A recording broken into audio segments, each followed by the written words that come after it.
Hello, and welcome to Lit by Moonlight, where it's not a phase to, just be a really whiny little guy. A little teensy-weensy whiny little guy who likes power and stuff. Yeah, this week we're discussing Mary E. Pearson's sequel to Dance of Thieves called Vow of Thieves, and we've gone from dancing to vowing. I remember when you and I went from dancing to vowing. It was a violent night in the friendship. We can never go back.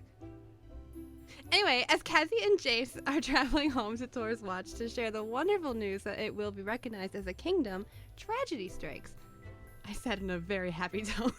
I know you were so happy about that. The couple is attacked and separated and forced into their own unique nightmares, all the while wondering if the other is still alive. Stick with us this week to see if love prevails over the struggle for power. Spoiler alert, it does. Can you imagine a fucked up book where love didn't prevail? That's too close to real life for my thinking. This is why we read fantasy novels, to get away. Hello, I am Kaitlin, and I am living in a winter wonderland. That's true. It's very snowy where you are.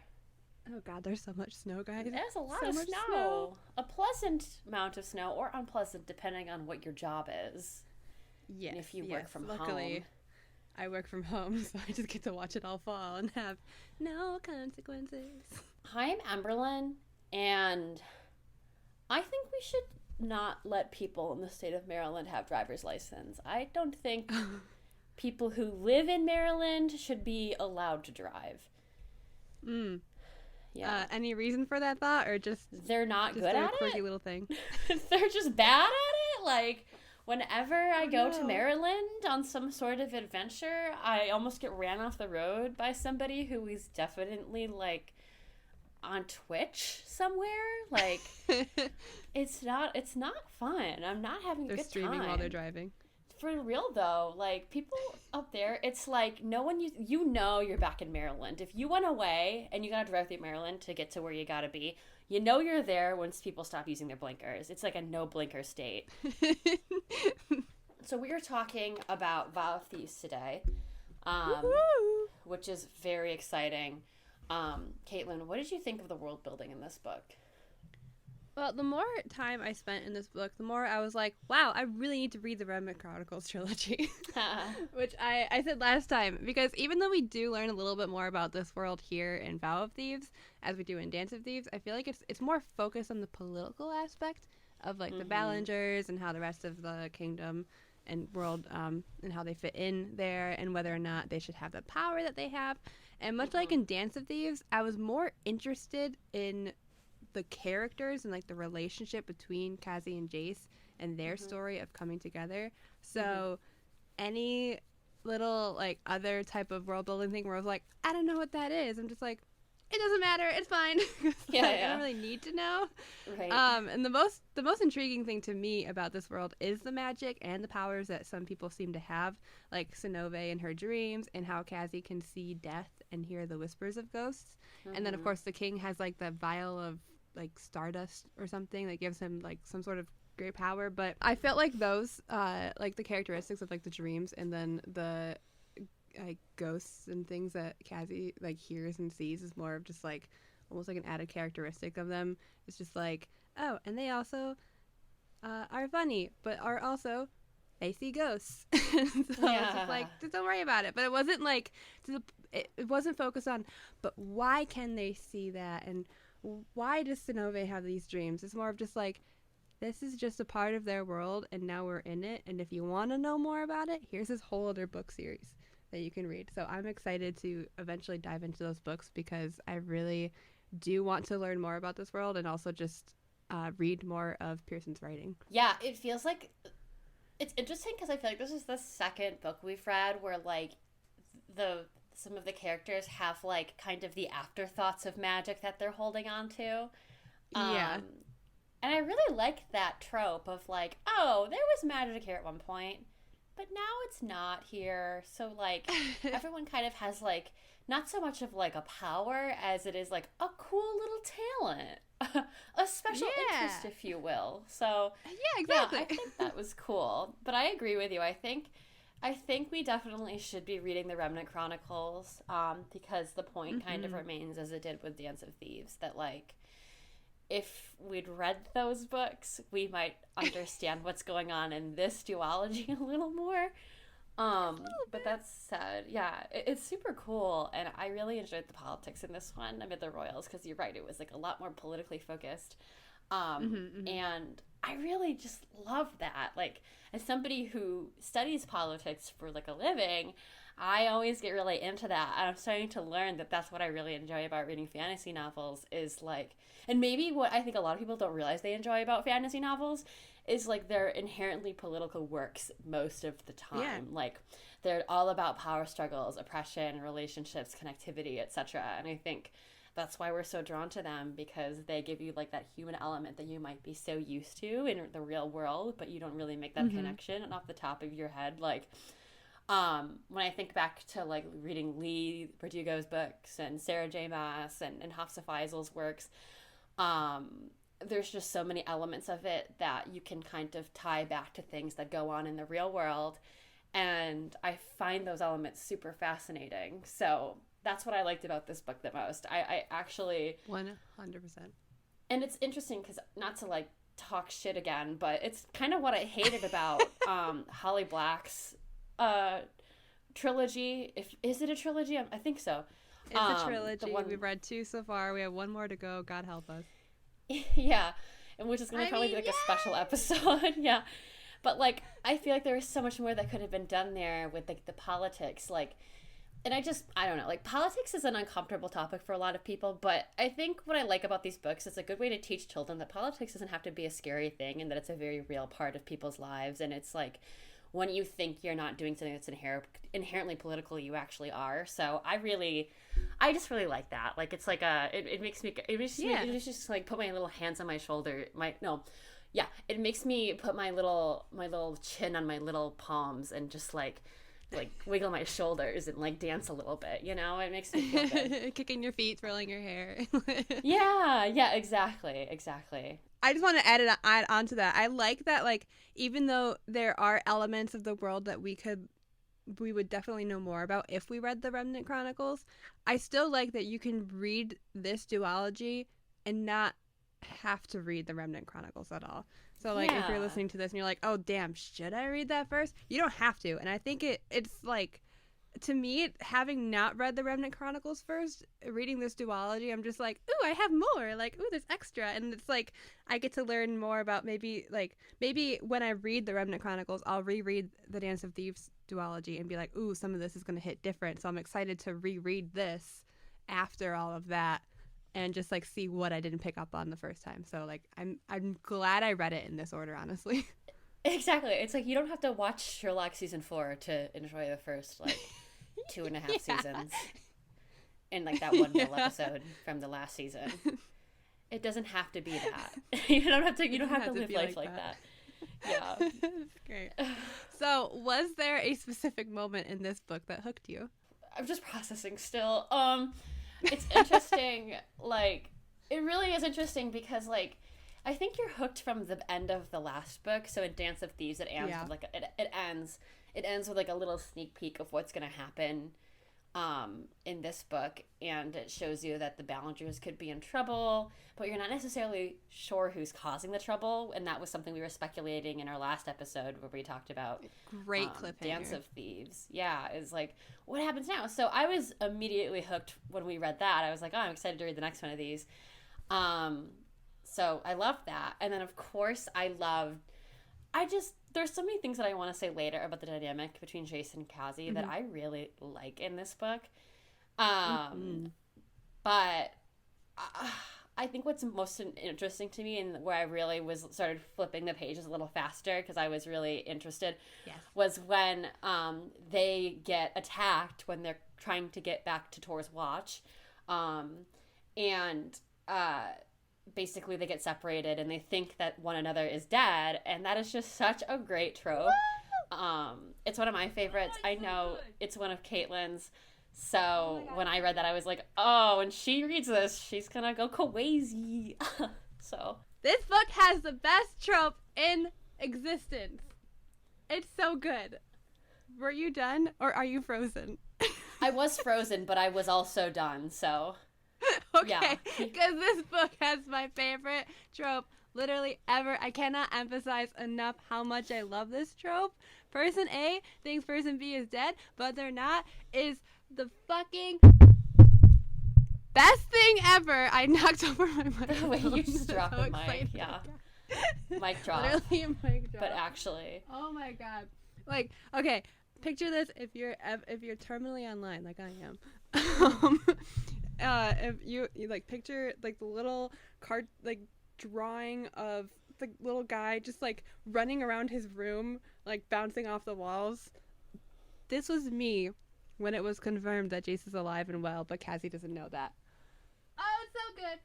Oh, it's so good. I literally wrote in my book, I'm like, is this about to have the best trope ever? And it did.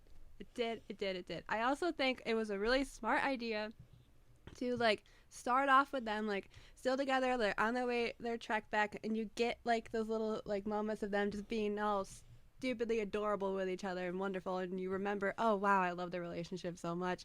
And then for them to get back and then immediately be separated for like a good portion of the book, like they don't get back together until like towards the end, like 3/4 of the way through, which I thought was honestly a really smart idea because it kept me like going, because I'm like, oh my god, like she thinks he's dead, oh but now she finds out that he's alive, and oh my god, like what's going on with him, and he thinks that she could be in danger, and oh my god, guess what, she is. And then I'll keep going on about it later, but it was just so good to me, and that was also my hook, because I just it's the best trope ever. Like I genuinely think it's the best. Nothing beats it, because you get everything.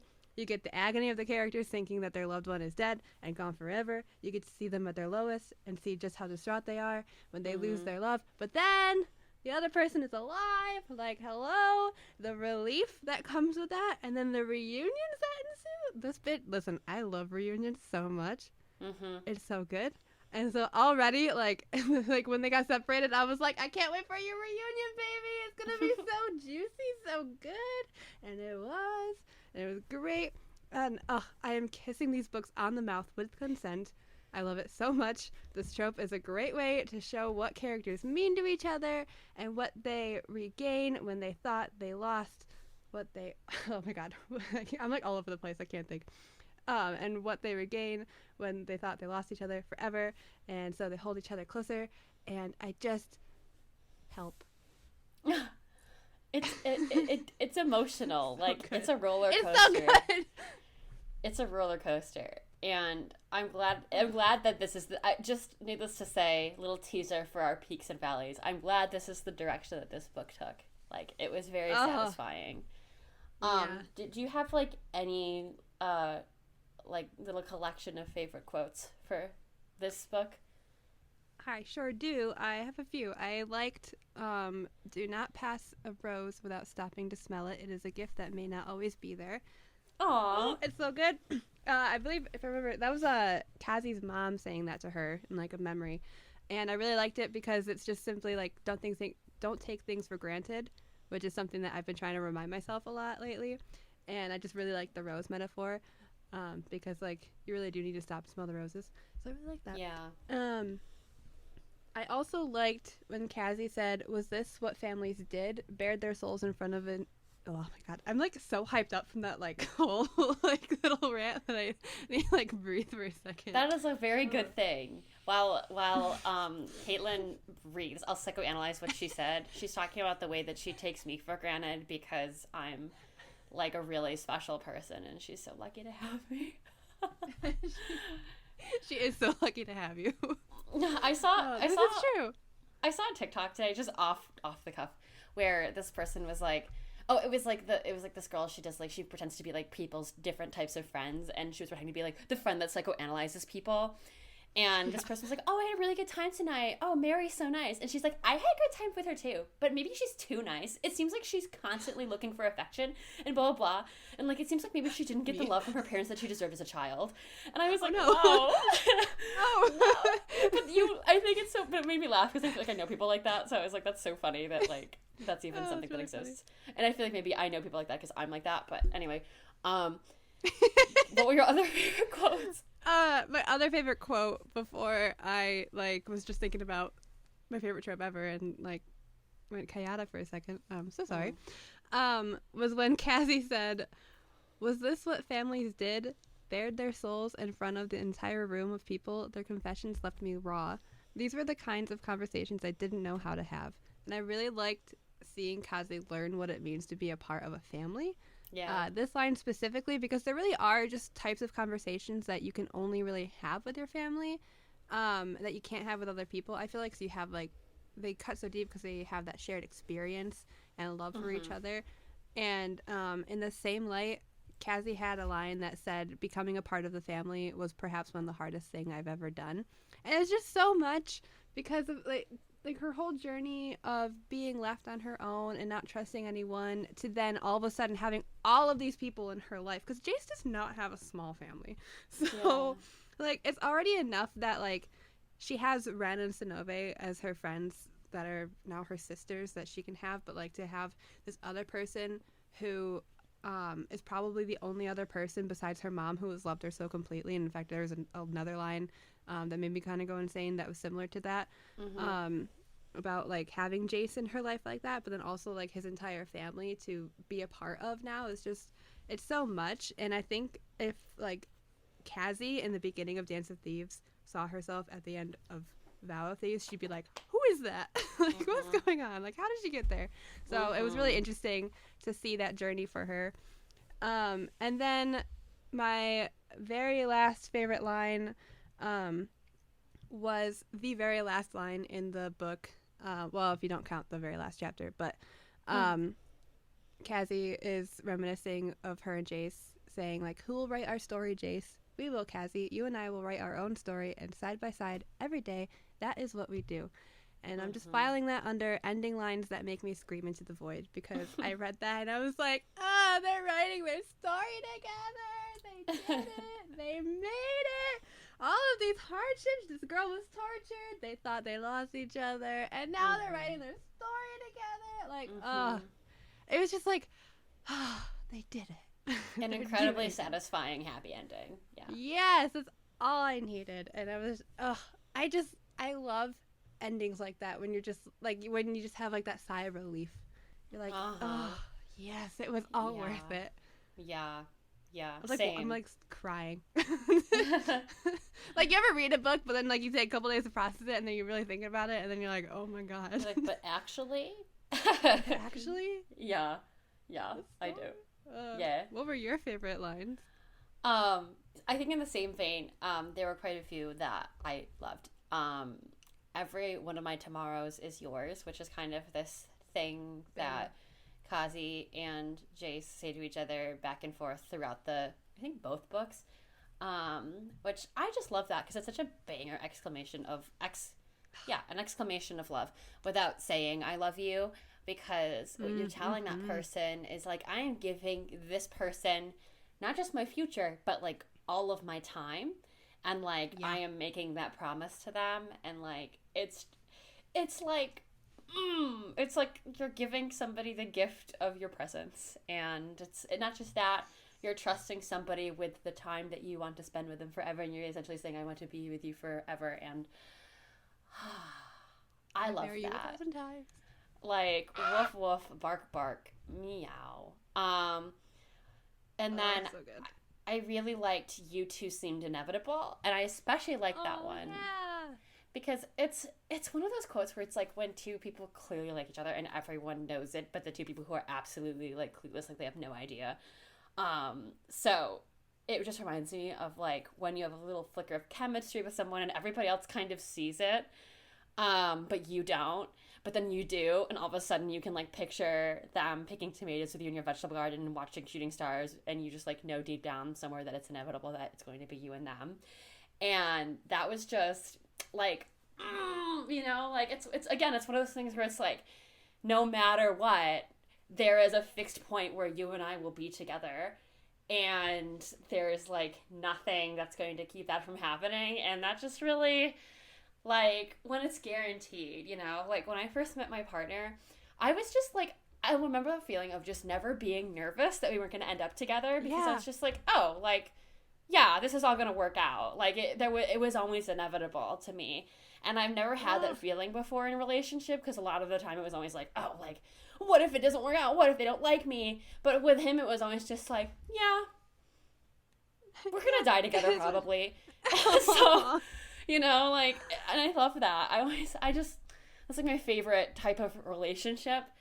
And it ties back again into like everything I love about the relationship between Jase and Kazi, and why I think it's like one of the better like couples in like YA fantasy books. But we'll again talk more about that later.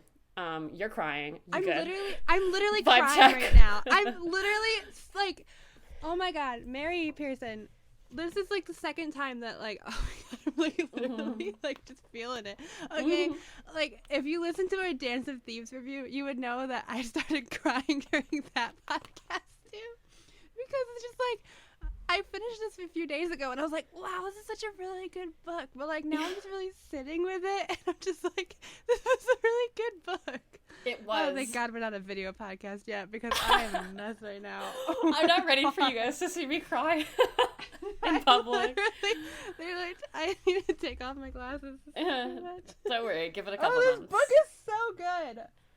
And then my last one, God. Just while we wait for Kaitlin to recover, is we will wear dreams together like armor. Is enough. That's just a living to me. I know she's having a hard time. Because it's, to me, in like not necessarily tied to all of the romance in this book, but just in terms of like I guess writing about ambition, writing about what it means to like wear your goals on your sleeve and protect them and not let anyone get in the way of your success. That's how I interpreted that line, and it was really special to me, because I was like, that is what I think we should all be doing. Is like not being like, oh yeah, I want to do this one day, it's stupid, you know, but just like being like, oh no, I'm gonna do this one day. And when someone's like, oh, that's a dumb goal you have, just be like, eat glass. Like, that's eat glass. That's the vibes I think we should all be having. So we'll wear dreams together like armor. You know, Mary E. Pearson like is writing her books, and she's like, this is a really good line. Yeah. And she like knows it. Yeah, good for her. I would say I think she's about as talented, and like this is not an insult by any means. This is like the highest compliment, as like the most talented and deserving and like the most talented and deserving fan fiction authors that don't really get their praise for being incredible. I would say she's more talented than your typical YA author. She's toward the other end of the spectrum, which I think is those folks. So, you know what it is? And we're just going to have so much praise about this book. Spoiler alert. But, like, there's something about her writing. I think my favorite type of fantasy novels is when they feel like they're taking the reader seriously. Yeah. It's not like it's fantasy where you like it's a fantasy world that you can escape to, but it's not like, come on kids, here's a fake little world and we all know this is pretend and blah. I don't know. I just felt like the writing was so beautiful and so thoughtful, and there's just like so many layers to like this story, this duology as a whole, and there's just you see that with just like a few lines, like it'll say something on the surface, but it also means something else. But like, I just love it so much. Yeah, like I'm clearly not a writer because I can't string words together, but but you're right though. It's about like whether or not an author. It's like about what an author's intentions are and if they take them seriously. Like if they take their audience seriously, and like because I think I always thought the same thing about kids shows. Like a good kids show is like Blue's Clues or like the Infinity Train, or like a show that really says like Bluey, a show that wants to teach children things without like making them feel like children, but making them feel like little people that are learning and growing. And Yeah. that's what I've always adored about those shows versus, like, I don't know, like some trashy shit that you like pay a subscription fee for. I don't know what I can't even name one, but you know what I mean. Well, like with it's a fantasy story where it's like, yeah, you get this cool world, but you're like, you can tell that the author cares so much about these characters, and it's not just like there's the story, but then there's all of the things that go on in their lives, like all like the little mini things that you get to see as they're telling. This isn't making sense, but like no, it is. You're getting the story. You're getting the story of they need to overtake this king who is making everyone's lives a mess. But then also you're getting the story of Kazi learning what it means to be with family, and also just learning like who to trust, and like how people aren't always who they seem to be, and then that like the misconceptions that you learn of people, and it just all there's so many things in this book, and it's just so well done. It's divine. It's a divine book. It's divine.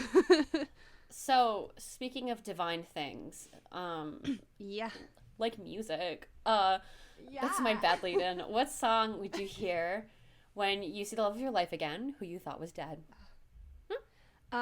I said I would say I would play when I get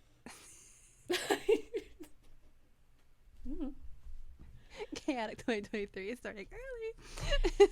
I'm bringing a boldness to... No, go ahead. I've decided to be very bold this year, so everybody in my life is just catching strays from me, so just go ahead, continue. I said the song that I would play when I see the love of my life again is When I Get My Hands on You by the New Basement Tapes. And if you just listen to that song, like it's like simple, but it's just, to me, it's just like, like when I get you, like you're gonna be mine forever. Like that's what I feel, and I feel like as Jase is going after Kazi to like help her and like save her and everything, he's just like, oh, when I get you, like I'm never gonna let you go. You're gonna be mine forever. All of my tomorrows are yours, etc., etc. What about you? I would play Goncharov's theme from the hit Martin Scorsese film. It got snubbed at the 74 Oscars. I'll tell you fucking what. Oh my god. So Kaitlin and I both love doing a the bit. Linda Carter cameo. The clock tower scene? Don't get me started! Tumblr essentially like made up an entire Martin Scorsese movie over the course of the past like 48 hours. And so good. I mean it's honestly better work than Don't Worry Darling, I'd say. Yeah. Like it doesn't get better than Great this. film. Great film. My favorite Scorsese film, honestly. Honestly. For real. For real. I don't. Oh yeah. Sorry, I forgot the original question because I just had to read. Go remember the full-on theme that someone composed for this fucking fake movie. It's so good. Anyway, Someone Saved My Life Tonight by Elton John is what I chose. If you've ever heard that song, first of all, I can't believe you chose When I Get My Hands on You, because that one's angsty. Like that one's like crawl on the floor and throw up everywhere angsty, like my cat Manny. It is. Yeah. It's like your cat Manny. Yeah. It is, but I love it so much, and I was just thinking about it like honestly throughout this entire book, and I was like, that's gonna be the song. I don't know what the question's gonna be, but that's gonna be the song, and I just I love it. It's angst. But I said Someone Saved My Life Tonight because if you ever heard this song, it's just like I wanted a song where it's like there's like a build up, but then all of a sudden it just like explodes a little bit in the middle, and that was like one of my favorites to kind of exemplifies that. But I'm sure there are others. Just like a good like at one point in this, like you ever hear a song and you're like, oh, if in the movie in my head, this is the part in the song where the two characters see each other for the first time because there's like a complete change in the pacing. So that was what I was going for, but I'm sure there are better ones. Is there like a character? Is there a character that you would like poison? I know. I just want to say, I don't know how over time this question that is essentially like, find a metaphor for who is your least favorite character has gone to like, which character would you murder? Who should die here? Who doesn't deserve to be alive in the third book? Like, oh my god. But like, it's so true. I was thinking about that the other day too. I was like, every episode, like, what character do you want to murder on sight? I think it's just my I have a penchant towards violence, so. Oh, you know what? That's okay. We've all got our outlets. We've been violent ever since we went from dancing to vowing. This is true, okay? Like, never go back. No. The character that I would like to poison are not just one, but three. Yeah. List them. It's Gunner. Say their names, yeah. We got Gunner. We got Priya, I think is how you pronounce her name. Priya. Yeah, Priya. And Mason. All on the shit list for what they did to Kazi.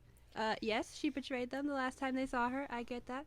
And yes, they thought their brother was dead because of her, because she announced it. And apparently, like, she announced that, like, her queen killed him, or whatevs. Right. But the way they didn't even think, and were just, like, she showed up at their secret family cave, and they didn't go, I wonder why she's here. And then she's just like, hey, let me explain. And they're like, kill the bitch. Tear the bitch apart. You're like, fuck this woman. Literally, they're like, we don't give a shit about what you're saying. You're dead to us. And she's like, let me tell you, like, he's alive. And they're like, bullshit. Kill the bitch. And she's like, but Lydia and Nash, they're safe. And they're like, we don't care. Go kill her. We don't care about our dumb kids. Literally, she tried to explain. They didn't even listen. Especially, and, like, what hurts is that, like, Jase told Kazi, like, they're gonna listen to you, your family, and they immediately were like, time for you to die. Like, I'm so pissed because it wasn't even that, like, it was just ongoing where she's just like, let me get my word in. They were just like immediately like, we're gonna like choke you out. Nope, we're gonna do something better. We're gonna literally throw you down this ditch and get you trapped in one of our traps, and then literally call for the soldiers that are immediately about to come, like, take her, and then have her endure the worst torture ever. Like, that was their fault. Like, that all happened because they did that to her. They didn't take 5 minutes to, like, have her explain her story. Yeah. They all acted out on emotion, which is, like, you'd think as a, like, with this family that, like, has, like, this kingdom, or, like, you know, has control of, like, this entire place, that maybe they would hear someone out and listen to them and not act on emotion. Like, I totally get it. Like, I totally understand. Like, if I thought someone killed my brother and if that someone did betray me before, I would still at least try to find out why and what happened in their story. Wait. My sister is kind of annoying. Let me hear you out. Let me hear you out. What... Did she tell you your eyebrows looked like shit? She would. That's something that she would say. That's so her. Oh my god. Like, I would just at least give the chance, because I'd be like, I want to know the side of the story, and, like, I couldn't just be like, nah, kill her, and then I guess I'll never know what happened. Like, hello, like, come on, guys, come on. So yeah, they're on my shit list, and even later on, like, they're all like, I'm so sorry, and even Priya was just like, yeah, when you said this, like, I believed you. And then I just continued to not do anything. And I was like, then why didn't you stop them? Pick me? Like, whatever happened to women supporting women? I know. Yeah, they made choices. God. They were not my favorites either. They were all bad ones. Yeah. How about you? It was the same thing for me. Like, they didn't give her a chance. They didn't. They didn't let her explain herself. They were just like, let's string you up for the king's guards to find. Best wishes and warmest regards. Like, and I feel like for me it's especially uncomfortable because this is my really weird, like, it's no nuance November, but I'm gonna provide a nuance. Like, I get very nervous and around very tight-knit family dynamics, like, and when I say tight-knit, I don't just mean, like, I like my family, they're nice, I mean, like, they all, I went over to a friend's house once, and her mom came in and just, like, picked up her phone and started going through her Instagram and talking with her about, like, every person, and they just had, like, a very girly, like, BFF conversation about it, and I just sat there, like, this is a boundary that I wouldn't want my mom to cross, but like, they're like families, like, but those are the type of dynamics that are, like, very intriguing and intimidating to me, because, like, I don't know, it just, like, whenever you see a group of people where it's, like, the family, they definitely ascribe to, like, the blood is thicker than water, like, mentality. It just, like, makes me, I'm always just, like, it gives me the ick a little bit, because it's, like, the Ballengers carry themselves like the fucking Roy kids, and I get why Kazi is so, like, intimidated by them, because they just are always, like, oh, yeah, like, you, like, betrayed the family, and I'm like, who is the family? Like, are y'all the firm? Is this the royal family of England? Like, are you the Windsors? Like, relax. That's the vibe they gave me. It gave me the ick a little bit. Like, I was like, y'all need to go to therapy together, I think, because, yes, Kaitlin. Are the Roy kids from Succession? Yes. Okay, I'm just outing myself that I haven't watched Succession yet, but I was just like, who are the Roy kids? It's a good, yeah, you know, the Roy kids, the Roy kids from the movie.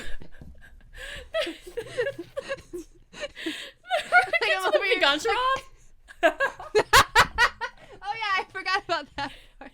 They had a small one-off scene. Part. It's like the deleted scene at the very end credits. Yeah.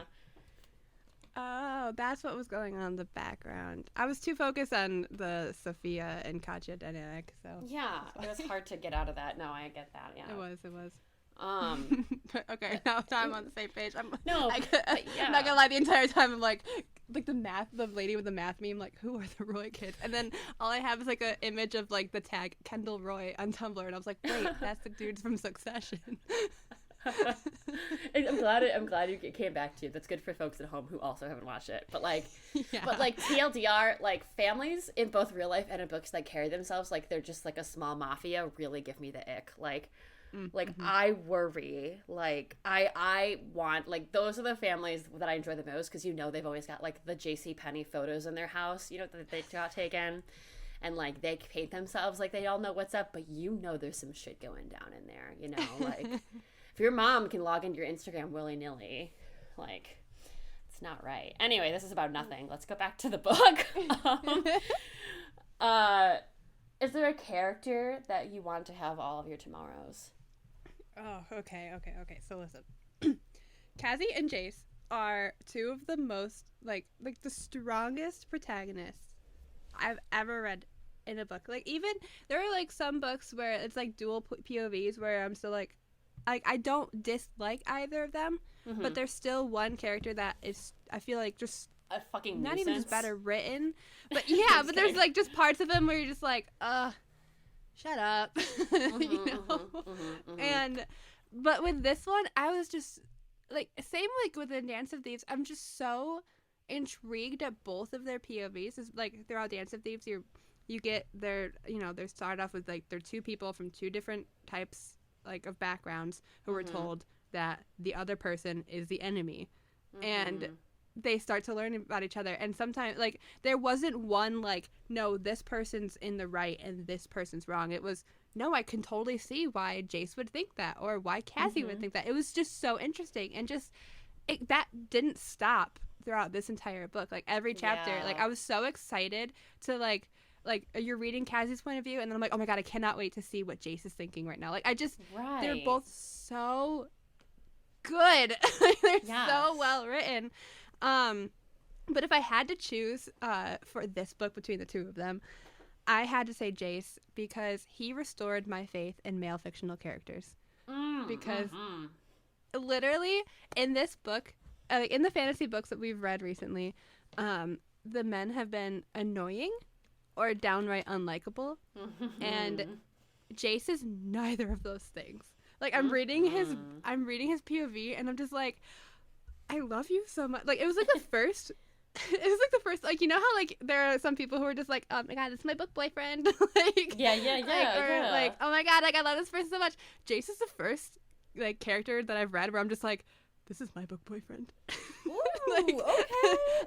like not like in that sense, but I'm just like, I totally like, I love him. I love him so much. Like, there's not like anything that I dislike about him at all. Like, I usually can find something where I'm like, this guy is like, okay, you get it. Right. But then like he'll like just talk, and I'm just like, yeah, you get it.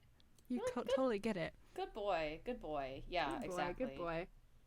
Oh, So like the bar is low, but the downright respect he has for Kazi and the love he shows her, I'm twirling my hair and kicking my feet. Like, in his POV, he starts talking about Zane and how he wanted to kill him for taking Kazi's mother away from her, but he wouldn't ever do that because he knows that he is not the person who deserves to take out revenge on Zane. That's Kazi's, and he says so. He goes like, would anything stop me from choking this bitch out? Absolutely not. But but am I allowed that? No, because I'm not the one who directly affected. It was Kazi, and Kazi deserves to get that revenge herself. But I can still hate the guy's guts. And I was like, I respect you for not just, like, being like, I'm going to protect my girl. Which is, like, great, because he will protect his girl, but he's not going to, like, overstep. And, like, he'll be like, she can do it herself. And then she fucking does. And it's great. But my favorite part that really just got me being like, oh, you just restored my faith in male fictional characters was after Kazi and Jase find out that Samuel, his brother, might be dead from a letter that was sent to them. Jase goes quiet for a bit, and Kazi asks him if he blames her because he wasn't there to help his family or stop them from getting attacked. And he reassures her that he doesn't, of course. He doesn't blame her. But the part that I really liked, because you find that out during Kazi's POV, but then the next chapter is from Jase's POV, and he hears her, like, ask again, like, in his head, like, do you blame me? Right. And he goes on to say, like, this is like his little internal monologue. He goes on to say, like, he knows what silence can do to people and how it can be used to instill fear and doubt because he's used that in people. And then he says, the silence Kazi heard was only fear trapped inside me. But how is she to know that? Like, he's thinking about the consequences of his actions, even if it, like, he just went quiet as he's, like, processing all of this information. But Kazi's seeing this as, like, oh my God, he's quiet and he's not talking to me. Maybe he might blame me. But he's just like, no. But oh my God, I totally understand how she could feel that way. And he's thinking of her feelings. And he's thinking about the consequences of what he did and how they affect her and how to avoid that in the future. And he's actively working on his communication and thinking of her needs. Like, the respect to be a man who thinks about women's feelings. Wow. There was just so many moments where he's just like, I want to do this, but I don't want this to like negatively affect Kazi, or like this isn't for me. That's like, you know, I don't know. He just chef's kiss. No, I agree. Chef's kiss. No, I completely agree. Like it's also very hard for me to like really, really like male characters in fantasy books, and this guy, I was like, nah, respect. Yes. Oh, so good. What character deserves all your tomorrows? I agree about Jase. I feel like he's a dime. But I really like Kazi as a main character as well. Because I feel like she's very loyal and thoughtful and driven and passionate, and not in like a I feel like it's interesting because this is all kind of in part from her perspective, but she shows that instead of just saying it, you know? Like, sometimes in fantasy books it feels a little forced when the main character's like, I got up there with my sword, and I was like, don't come for my kingdom. But like, in this it was just like, she would just do little things, like going and finding the Ballengers and trying to like help them, despite the fact that they all hate her. Like, she just made all of these. She does. Yeah, like she makes all these sacrifices. She has so much like that she gives without it being told that she's this way. Like, oh, here's Kazi. She's great. No, they just show us, and I really appreciate that on Pearson's part. And then I just really like her character arc, because I feel like it's not common that you see like a lot of vulnerability from the main character in a way that's like thoughtful and like not like critical of oneself, but like constructively critical. Like, because like, I mean, as I've said before, one of my favorite things about pathetic female girl boss Alina Starkov from Shadow and Bone is she's just like, I'm like, her self-worth is so low, and she reminds us of that every couple of chapters. But this girl is like, yeah, I have a lot of trouble being vulnerable. I could be better at that. Like, but there's like a level of humility that's not necessarily like self-deprecating. It's like, yeah, I have my flaws and I'm owning that, and I really like that. Like, I don't know. Yeah. Sometimes whenever a girl sometimes when I hear like, because I don't think that's good to read either for like a younger person to hear like a character be like, oh, like I'm a shithead, you know, because then you adapt that narrative in your own life, and whenever you feel like it, you make self-deprecating jokes, which is something that I do a lot. So it's just nice to read a character that was just so, I don't know, like working on herself, but in a way that wasn't like, I don't know, like, ooh, I'm quirky and I'm working on myself. So I just really like that. Yeah, it's like she's actively like, oh, like the way I do this affects others, so I should, and like I see how I should change, so therefore I'm going to do that because it'll be best for everybody and myself in the end. Right. It reminded me about why it's important to take self-growth and improvement like seriously, but not to the extent that you're like scoffing at yourself whenever you like make a diary entry in your guided journal, but to the extent that you're like, oh, I'm going to do better. I'm going to work towards this every day, and it's not just going to be me consistently reminding myself that I'm an asshole. So I just really, I enjoyed that. Yeah. I also enjoyed her vulnerability with others, and like the fact that over time, despite coming from being alone her entire life, she was able to over time bare her soul to Jase and just like become his partner and like kind of like cope with the fact that like it was difficult for her to be accepted into the Ballenger's family and bare her heart to them in the way that they were all doing. And I just I liked that a lot. I just liked the honesty. I liked the vulnerability. I liked her growth in this book.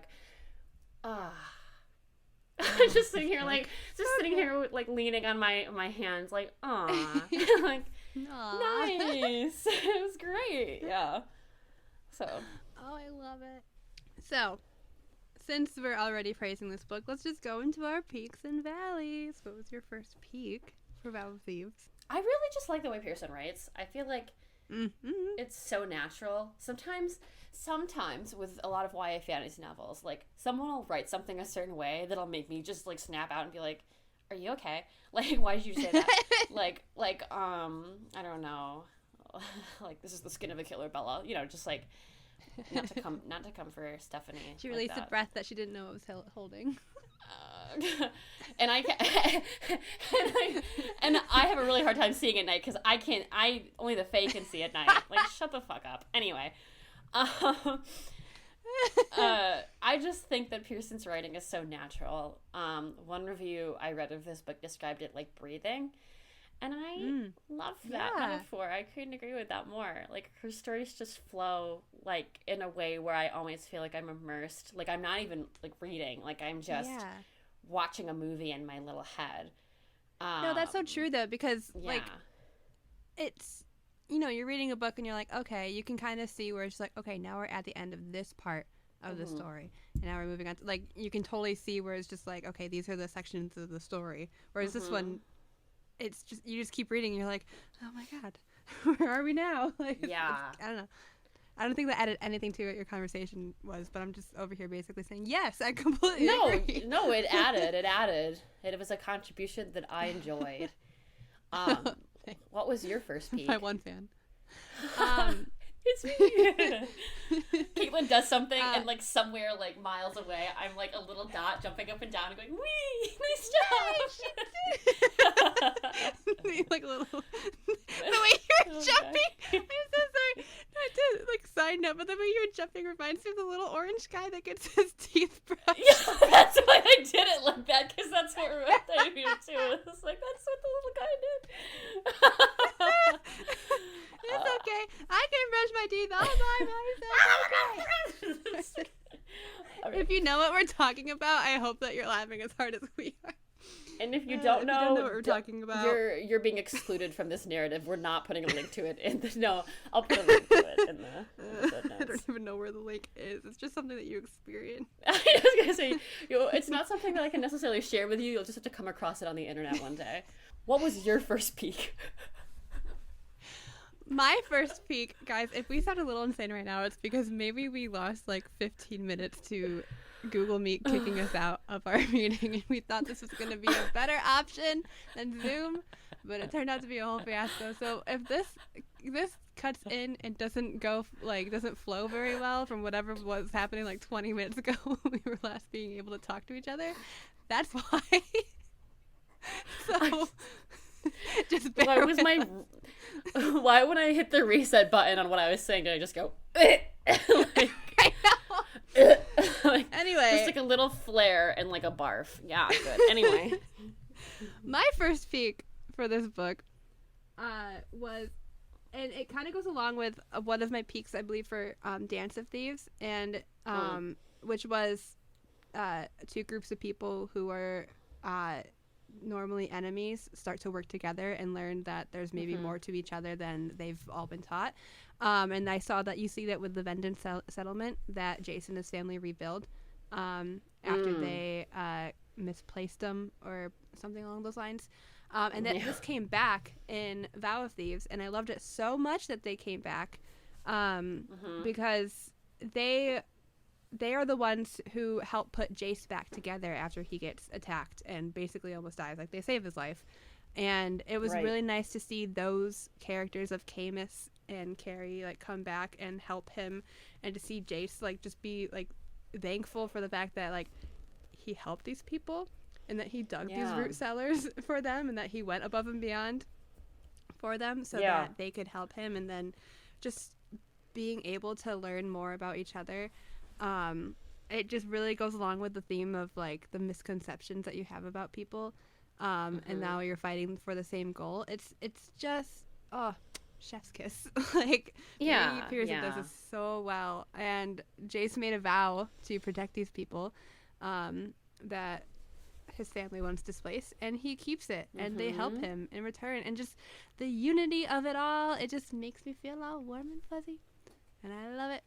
I love it so much. I agree. So it was really nice to see that continued on in this book.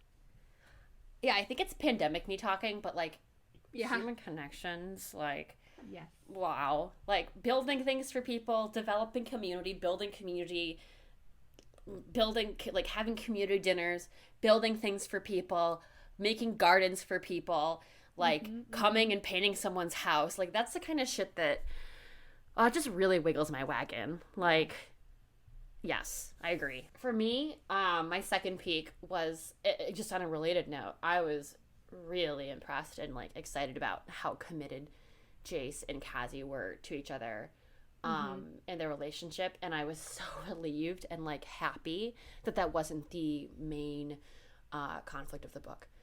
Like, because sometimes you just want two incredibly non-toxic people who love each other to, like, work together in a partnership. Like, that's not boring. That's like not a boring dynamic to have. Like, she could have made Vow of Thieves another enemies to lovers story, but she didn't. She allowed the characters to grow and, like, build the love and loyalty that they have toward each other into the story in a meaningful way. And I just found that super refreshing for YA fantasy. I think it teaches, like, the part of me that's like, what's the educational outcome of this? Is like, I think that's great because it teaches young people to have healthy relationships that, like, value communication and feelings and emotions. And alternatively, I don't know, like, I just really, really appreciated the fact that it didn't have to be, like, a big, petty, cringy thing. There were moments in the last book where I was kind of like, you know, but that's kind of the way that YA novels and, like, YA relationship dynamics run. But, like, here I was just like, oh, good. Like, they're married, and also they seem like they like each other a lot, and, like, they were building this life together, and there are other more interesting plot lines we can build with the story that don't revolve around them, like, having all of this weird unresolved sexual tension. So I really enjoyed that. My second peak was in an interview with Fictitious Podcast, Mary E. Pearson says that the theme of people are not always what they seem to be is, quote, kind of on steroids in this book. You never know who to trust, unquote. And that's something that I loved about this book, because it wasn't like, I don't know, just to, like, think of, like, a random example. It wasn't like a hook, like, someone you know is going to betray you. Or, you know, something like that. Just pulled that out of my ass. No big deal. Yeah, I never heard that quote before. It was no, not at all. But it was so much better than that. There was characters that you thought you shouldn't trust that actually becomes the closest ally. And we see that with Paxton, a man who doesn't really like the Ballengers all that much and seems to want them out of power like the king does. Mm-hmm. And he wasn't really that great of a character in Dance of Thieves. Like, he's not likable. Like, you don't like him. No. He's like the guy who was there to be like, this guy's annoying. So exactly. But in this book, he is so much more than he seems to be, and it's great. And he ends up being the one to help Jase, and he stages his death and brings him to the Vendon settlement to help bring him back to health. And he's playing the long game of overthrowing the king with Kazi. Right. And then on the opposite end of that, we have Jace's family, who Kazi is told will listen to her. There's a quote that says, "Family listens, they will love you, they will listen."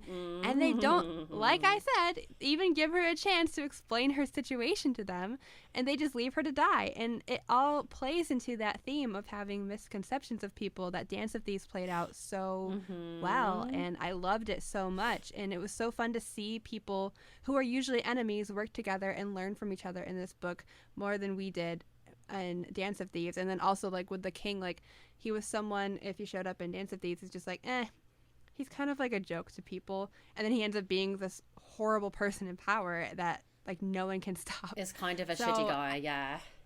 Yeah, I just loved, like, there was no moment where you felt safe, right? Like, in, like, not in like a, like, oh my god, what's gonna happen, but like in a way where it was like, it's that person. Like, I know how this is gonna go, or like I can trust this person, or I can't trust that person. It's like, no, you don't know what everyone's motives are gonna be. You just kind of have to go with the flow, and it was just really, really interesting. And then I think another moment that I really liked was when Jase gets to Tor's Watch, and he's with Ren and Sinove, and he sees a guy who works for the Ballenger family that he can trust, and he tells them that, like, hi, I'm alive, and this guy's name is Aleski. And then there's a chapter that ends with I'm so, like, because he was gonna meet Jase later, and he's like, I'm so sorry, Jase, like, I had to tell them. And you're like, no, we couldn't trust this bitch, like, come on. But then, like, a couple chapters later, you get back to Jase's POV, and, like, all he told was, like, his sister and, like, a couple other people, and you're like, oh wait, so we can trust this dude. I just kind of liked that little, like, oh no, like, it was like, oh, this is almost like a cliche type thing, but it's like, oh no, we're good. It was just kind of to get you keep reading, and I really liked how she did that. I like that too. I like that too.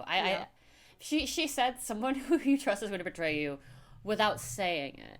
And I once again appreciate that. Like, there's no need to just, and being told, like, this was your hook. Yeah, it's a good example, again, of, like, I feel like when you treat your readers with respect, you anticipate more from them.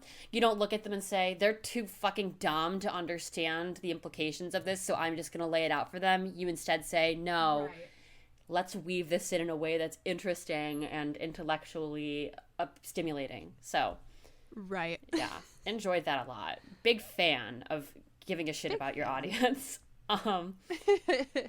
Yeah. So, did you have a valley for this book? Mine, Valley, this is a me problem, Valley.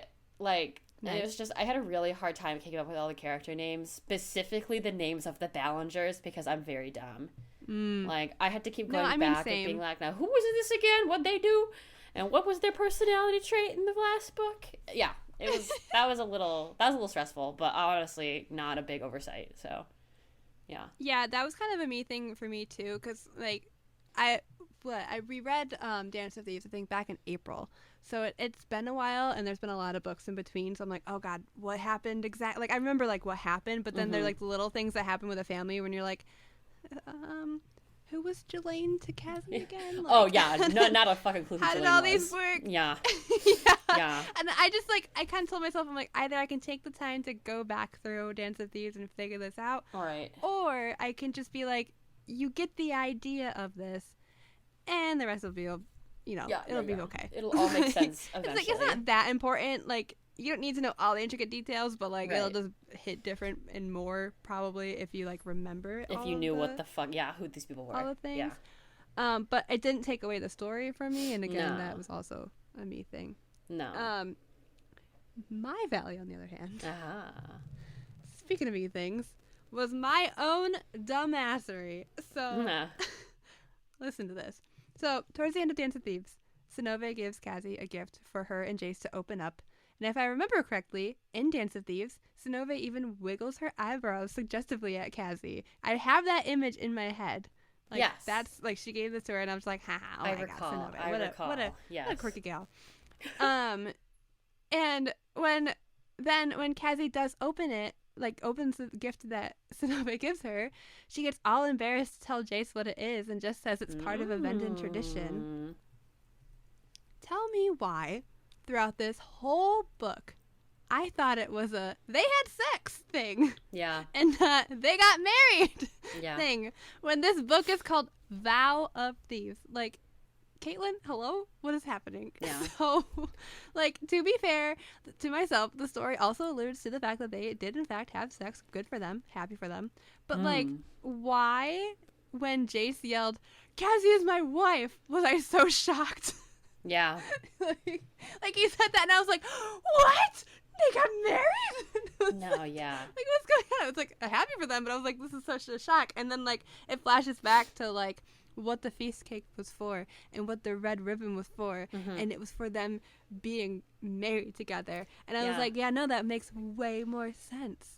Well, I didn't put any of those things together either, so you're not alone. I was also shocked when they were married, and I was like, oh, that was obvious, and I'm not good at context clues. Yeah, Mary Pearson respected me too much.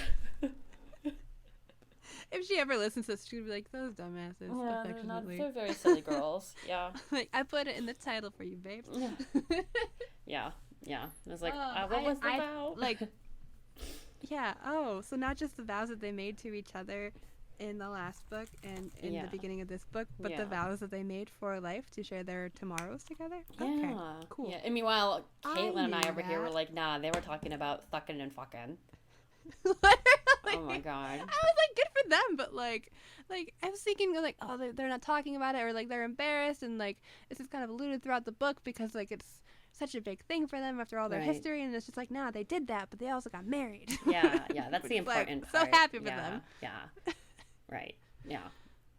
We were a little confused, but we had the spirit. So Kaitlin, on a scale of 1 to 5 metaphorical oranges juggled to trick a king into thinking you're on his side, what do you rate Vow of Thieves? Oh, I gave this book 5 out of 5, which we all know does not come by easily. But I love this book so freaking much, if you couldn't tell throughout this podcast. I love this duology so much. It's one I cannot wait to read again, and I'm recommending it to anyone who will listen to me. It has basically everything that I love in fantasy, and I cannot put into words quite exactly how much fun I had reading this. And like everything that I love in fantasy, it's like you get this fantastical world, but like believable characters that you can both relate to, and but like have like those really deep connections. Like it's kind of like I know I said this in our Dance of Thieves review, but like it reminds me of Six of Crows, because it's like, yeah, you have this whole story, but the characters are so rich, and that's what I felt like in this. And I just love the way Pearson writes her characters, and I just want to like know more. And I also like how like this book did end with like a chapter that like could have seemed like there could be more afterwards, but it wasn't like that, oh, there's more to Kazi and Jase's story. It's more like there's more that she could write in the Remnant Chronicles universe. Right. Which I think is great to leave open-ended if she ever wants to or is planning to write more books in this universe, which I think is a really smart way to do it, because she's so perfectly wrapped up Kazi and Jase's story, and I love that so much. And that being said, I cannot wait to get my hands on the Remnant Chronicles, and I'm very happy to add Mary E. Pearson to the list of authors whose writing I adore. Yeah. So much. Mary E. Pearson, drop the locations of your next meet and greets. We'll be there. Literally, I just want to be like, I love you so much. Yes. So good. Yes. So good. What did you rate it? I gave this a 3.5 out of 5 because I really like this book. I thought it was a great follow-up to Dance of Thieves. I definitely read more of Pearson's works. I just get the sense based on our interactions with her on social media and just like her genuine talent that she's a very gracious person and like very good at her job and like deserves all the praise. Yes. So I really liked her. My rating was lower just because, like, in true Amberlin fashion, I just don't think it's, like, really my brand of book. Like, I sound like I'm building an MLM, but, like, I'm not really a fantasy person, so I feel like, I think if I was a more fantasy-focused person, I would probably have given it a 5. But since my definition of a good time is, like, some weird book about, like, I don't know, a house in the middle of the woods, it's like it's not my brand, but amazing book, great big fan. Mary E. Pearson, we'll see you at your next meet and greet, I guess. Yeah, no, seriously, I would love to just like hear her talk. Yes. I just want to like know what's going on in her head with these worlds, and it's, I don't know, I think she's neat. I think she's neat too.